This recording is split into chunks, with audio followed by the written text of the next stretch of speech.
And although many theories have been proposed, scientists cannot say with absolute certainty how this celestial object came into being. When I was a student, nobody really knew where the moon came from, and because it's so relatively big, this was a real problem. And I think that there is a tendency to think that moons get somehow captured by the parent planets. If you've got one body here and another body coming along, it can't just get trapped into orbit like that.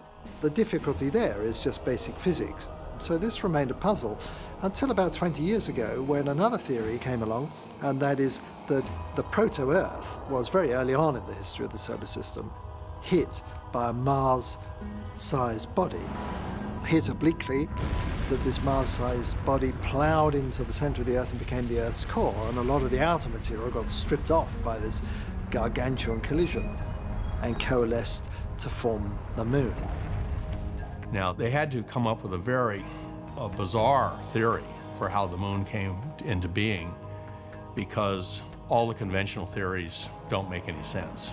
The best theory of the moon's formation is phantasmagorically catastrophic collision of two things, you know, at just the right angle to form this belt of debris that then formed the moon. But the moon, its exact size is such that it gives us total eclipses. Its disk exactly covers the sun. And the chances of that occurring are so literally astronomically small. It's very disturbing. The sun's diameter is 400 times greater than the moon. And coincidentally, the sun also happens to be nearly precisely 400 times further away. This is the reason that the sun and the moon appear the same size in the Earth's sky, and why we on Earth can experience eclipses of the sun.